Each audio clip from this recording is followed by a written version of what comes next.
Hi hello வணக்கம். இது உங்கள் சிவி ஜோன். சொல்லணும் எப்படி இருக்கீங்க? இப்போ பார்த்தீங்கன்னா ஒரு சம்பவம் நடக்குது. அதாவது ஐஸ்கிரீம் டாஸ்க். பிக் பாஸ் சரியான ஒரு டாஸ்க் கொடுத்துருக்கீங்க. இப்போ பார்க்கலாம் யார் யார் உண்மையாக வந்துட்டு அன்பாக இருக்காங்க அப்படின்ற மாதிரி நம்ம பார்க்கும்போது கமுருதின் யாருக்கு கொடுப்பாங்க அப்படின்ற விஷயங்கள் வந்துட்டு நம்ம மட்டும் இல்லை, பிக் பாஸே வந்து ரொம்ப ஆவலாக இருந்தார். ஏன்னா விஜய் பார்வதி கிட்ட நடுவில் வந்துட்டு என்னால் உங்ககிட்ட பேசாமல் இருக்க முடியல, மானே தேனே பொன்மானேன்னு சொல்லிட்டு நிறைய விஷயங்கள்லாம் பேசியிருப்பார். அவங்க நம்பி இவ்வளோ நாள் வந்து பேசாமல் இருந்தவங்க பேசியிருப்பாங்க. திடீர்னு உடனே அடுத்த நாள் காலையில் வந்துட்டு விட்டுட்டு போயிருப்பார், எனக்கு உனக்கு செட் ஆகாது அப்படின்ட்டு.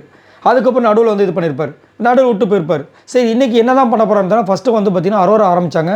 அரோரா யார் கொடுப்பாங்க உங்களுக்கே தெரியும். அதுவும் பச்சை தெரியுது விஜய் பார்வதி வெறுப்பேற்றுறாங்க. ஏன்னா இந்த சாக்கோ ஃபட்ஜ் அப்படின்ற ஒரு கேக்கை வச்சுட்டு இதில் கொஞ்சம் கசப்பு இருக்கும். இந்த கசப்பு எதுக்குன்னா இவன் எல்லாத்துலேயும் எனக்கு ரொம்ப பிடிச்சவன், ஒரு சில விஷயங்களை மட்டும் அவன் வந்துட்டு பண்ணுற விஷயங்கள் பிடிக்கலன்னு சொல்லிட்டு உடனே ஒரு லுக் விடுவாங்க. விஜய் பார்வதி அங்கே உட்காந்துருப்பாங்க. அதே மாதிரி அந்த கேக்கு அந்த ஐஸ்கிரீம் கொடுக்கும்போது ஒரு லுக் விடுவாங்க, சைடில் தான் பார்ப்பாங்க, சைடில் அவங்க கரெக்டாக அங்கே உட்காந்துருப்பாங்க. அவங்கள வெறுப்பேற்றி அந்த ரியாக்ஷனை ரீட் பண்ணுறாங்க. எவ்வளோ ஒரு மட்டமான ஒரு புத்தி பாருங்களேன். சரி கமுருதினாவது எதாவது பண்ணுவார் அப்படின்னு எதிர்பார்த்தா கமுருதின் அதுக்கு மேலே அரோரா கொடுக்குறது. அந்த பொண்ணு ஸ்வீட் பொண்ணும். அப்போ உங்களே நம்பிட்டு இருந்த இந்த பொண்ணு எவ்வளோ மட்டமாக ஒரு திங்கிங் பாருங்களேன் கமுருதின்னு. இவருக்கு திடீர்னு தோணுச்சுன்னா என்னால் உங்ககிட்ட பேச முடியலன்னு சொல்லிட்டு அங்கே வராரு. திடீர்னு தோணலைன்னா உங்ககிட்ட இருந்தால் எனக்கு செட் ஆகாது போயிடுறாரு. அந்த பொண்ணு அந்த மாதிரி வருதா? அந்த பொண்ணோட எமோஷன்ஸோட விளையாடுறது இந்த கமுருதின் வேலைங்க. பிக் பாஸே கேட்குறாரு, கமுருதி நீங்கள் யார் கொடுக்க போகிறீங்க, நானே வெயிட் பண்ணிட்டுருக்கேன் அப்படின்னு. அசால்ட்டாக வந்து அரோரான்றாரு, அரோரா பற்றி புகழ்ந்து சொல்கிறாரு. அதை கொடுக்கும்போது அரோரா ஐயோ அப்பா அவங்க ஹக் பண்ணுறதெல்லாம் பார்க்கும்போது வெறுப்பு. அந்த மாதிரி சுச்சுவேஷனில் இருக்கும்போது ரொம்ப கஷ்டம் அது வந்துட்டு. சரிங்களா, என்ன பண்ணுறாங்க அப்படியே அண்ணாத மாதிரி பார்க்குறாங்க. அப்போ எனக்குன்னு யாருமே கொடுக்க மாட்டீங்களான்ற மாதிரி அப்படியே பார்க்குறாங்க. எனக்கு ஒரு மாதிரி ஷாக் ஆகிடுச்சு.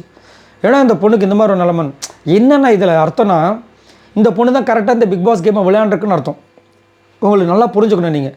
ஏன்னா இந்த பிக் பாஸ் கேமில் ஃபஸ்ட்டு பிக் பாஸ் சொல்கிற ஒரே ஒரு வார்த்தை, தனியாக விளையாடுங்க, தனியாக ப்ளே பண்ணிட்டு தனியாக போயிட்டே இருங்க. இங்கே யாருக்கு உறவே கிடையாது. சரிங்களா, இங்கே நீங்கள் வந்து உறவெல்லாம் க்ரியேட் பண்ணுறதுக்கு வரல, கேமை தனியாக விளையாடுறதுக்கு வந்திருக்கீங்கன்றது தான் ஒரு தாரக மந்திரம். ஆனால் அதை வந்து நிறைய பேர் ஃபாலோ பண்ணல.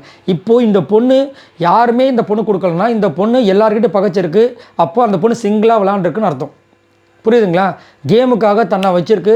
அதேமாதிரி கேமுக்காக மற்றவங்ககிட்ட போய் ஐஸ் வைக்கிற வேலை, அவங்கக்கிட்ட போய்ட்டு முடிச்சு போகிற வேலை, அவங்கக்கிட்ட போய்ட்டு எப்பயுமே வந்து இதுவாக இருக்கிறது, இந்த லவாங்கியாக இருக்கிறது, ஏமாத்துறது, இதெல்லாம் அந்த பொண்ணுக்கு தெரியும். எல்லாமே ஸ்ட்ரெயிட் ஃபார்வர்ட். அந்த ஒரு காரணத்தினால தான் அந்த பொண்ணு எல்லார்கிட்டையும் பகைச்சிருக்கு. இதே தான் ஆரியும் பண்ணார், பிரதீப்பும் பண்ணாப்புல. புரியுதுங்களா? ஸோ எப்பயுமே அதே மாதிரி சிங்கிளாக தாங்க இருக்கும். அதனால் அந்த பொண்ணு வருத்தப்பட வேண்டிய அவசியம் இல்லை. பட் இருந்தாலும் அந்த நேரத்தில் நம்மளும் உட்காந்துருந்தா கூட நம்மளுக்கு அவங்க யாராவது கொடுத்தாங்க. ஏன்னா ஐஸ்கிரீம்ன்றது, அதுவும் ஐபாக் ஐஸ்கிரீம்னா சொல்லவா வேணும். எனக்கெல்லாம் ஐஸ்கிரீம்னா ரொம்ப பிடிக்கும். ஐயோ, அதுவும் ஐபாக் ஐஸ்கிரீம்னா கீழே அப்படியே ஊந்துருவேன் நல்லா.